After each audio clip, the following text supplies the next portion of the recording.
বন্ধুরা, আমার রেগুলার ভিডিওতে আপনারা বুঝতে পাচ্ছেন যে প্রত্যেক দিন কিন্তু বেশিরভাগ ক্ষেত্রে বেড়ালের ভিডিও আসছে। কেন বেড়ালের ভিডিও আসছে আপনারা বুঝুন, কেননা অতিরিক্ত বেড়ালের কিন্তু ভাইরাস এফেক্ট করছে। আজকে যেখানে এসেছি সেখানেও দুটো বেড়াল কিন্তু ভাইরাস এফেক্ট করে গেছে। তো বুঝতেই পাচ্ছেন যে 23 তারিখের ভিডিও আজকে পোস্ট করছি। এত বেড়ালের ভিডিও হতে বাধ্য হচ্ছে, কারণ কেন, প্রত্যেকটা ঘরে ঘরে কিন্তু বেড়ালের সমস্যা। সেই জন্য বন্ধুরা বলবো, ভিডিওটা প্রচুর পরিমাণে শেয়ার করুন। যাদের বাড়ির বেড়াল এখনও ভালো আছে তারা কিন্তু ভ্যাকসিনটা করিয়ে নিন।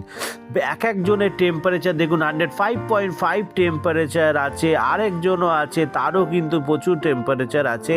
তো দুজনের কিন্তু 105-এর ওপরে টেম্পারেচার আছে। কিভাবে ভালো হয়, কতটা ভালো করা যাচ্ছে, সব কিছু কিন্তু আপনাদের ভিডিওতে দেখাবো। এটা আজকে সম্ভব না, কিন্তু রিকভারি ভিডিও অবশ্যই আপনাদের সামনে তুলে ধরবো। বুঝতে পারছেন যে কি সমস্যা হচ্ছে। বেড়ালরা রাস্তায় ঘুরে বেড়ায়, ঠান্ডায় ঘুরে বেড়ায়, আর এদের ইমিউনিটি পাওয়ার কম হয়, সে কারণে কিন্তু এদের এই সমস্যাগুলো হয়।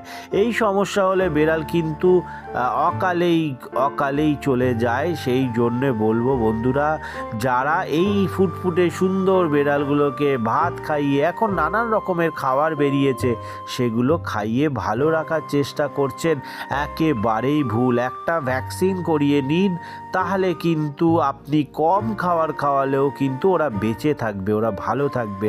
সেইটার জন্যই রিকোয়েস্ট করব, প্রত্যেকটা ভিডিওয়ে আমি রিকোয়েস্ট করি, আনকাট রিয়েল ভিডিও দেখতে গেলে অবশ্যই বুবাই লাইফস্টাইল ডগকে সাপোর্ট করতে হবে, চ্যানেলটাকে সাবস্ক্রাইব করতে হবে। আর সবাই ভালো থাকবেন, সুস্থ থাকবেন, আর এই বেড়ালগুলোকে ভালো রাখার জন্যে আপনাদেরকে এগিয়ে আসতে হবে। ধন্যবাদ, টাটা।